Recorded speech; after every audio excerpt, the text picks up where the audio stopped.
ગુજરાતનો આવાજ।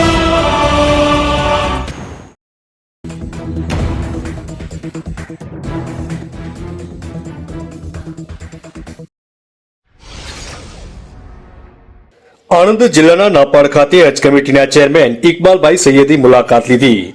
26મી જાન્યુઆરીના રોજ ગુજરાત રાજ્ય હજ કમિટીના ચેરમેન ઇકબાલભાઈ સૈયદે નાપાડ આણંદ જિલ્લાના નાપાડ વાંટા ગામના સામાજિક કાર્યકર નસરુદ્દીન રાઠોડની મુલાકાત લીધી હતી અને આશરે 1 કલાકથી વધુ સમય હજમાં જતા હાજીઓને પડતી મુશ્કેલીઓ વિશે વાત કરી અને હાજીઓને પડતી મુશ્કેલીઓ માટે નિરાકરણ લાવવા માટેની ખાતરી આપી હતી અને હાજીઓની વ્યવસ્થા માટે ચેરમેન પોતે જ ફેબ્રુઆરી માસમાં સાઉદી અરેબિયા જઈ રહ્યા છે।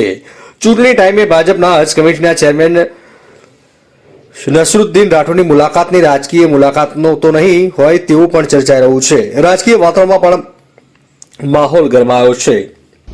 મારું નામ ઇકબાલભાઈ સૈયદ, ગુજરાત રાજ્ય હજ કમિટીનો હું ચેરમેન છું અને આજે હું 26મી જાન્યુઆરીના જો બોરસદ ગામમાં જજુદ્દીનનો કાર્યક્રમ હતો ત્યાં આવેલ હતો અને મેં ત્યાં કહ્યું કે ભાઈ અમારા નસરુદ્દીન રાઠોડ અહીં રહે છે, તો ત્યારે મને નાપાડ ગામનું મને એડ્રેસ થયું અને એમની ઓફિસમાં અત્યારે આવ્યો છું અને મારી એમની સાથે મુલાકાત થઈ। એમનો સ્વભાવ, એમનું નેચર બધું જોઈ મને બહુ ખુશી થઈ છે કે એમની સાથે એક કોમની, એક દેશની એક વફાદારી માટે એ હંમેશા તૈયાર હોય છે અને સારી કામગીરીમાં એ આગળ હોય છે।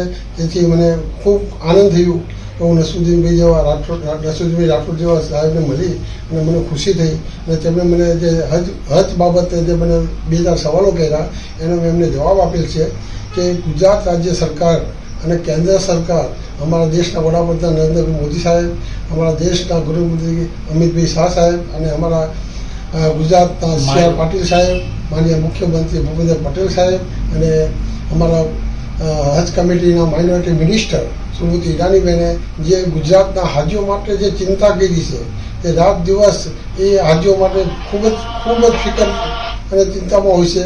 ત્યારે 2024માં આ વખતે માઇનોરિટી મિનિસ્ટરનો એક સંદેશો છે કે ગુજરાતના હાજીઓ 10થી 15,000 હાજી હજ પડવા જશે અને તેમને જે તકલીફ 2023માં પડી છે 2024માં તેમને કોઈ જાતની તકલીફ પડશે નહીં। 2024માં તેમની એક સારામાં સારી વ્યવસ્થા કરવામાં આવશે અને જે વિધાઉટ મહેનત જવાના છે એમની સિક્યુરિટી વધારી દેવામાં આવશે। 2024ની હજમાં ગુજરાત રાજ્યમાંથી 12 થી 15,000 હાજીઓ હજ માટે જઈ શકે તે માટે હજ કમિટીના ચેરમેન જનાબ ઇકબાલ સૈયદ દ્વારા સરકારશ્રીને લેખિત રજૂઆત કરવામાં આવી છે, જેમની રજૂઆત જોઈ કેન્દ્ર સરકારે હાજીઓને પડતી તકલીફનું નિરાકરણ લાવવા અને હાજીઓના કોટા વધારી આપવાની ખાતરી આપી હતી। આણંદ નાપાડથી અમારા પ્રતિનિધિનો રિપોર્ટ।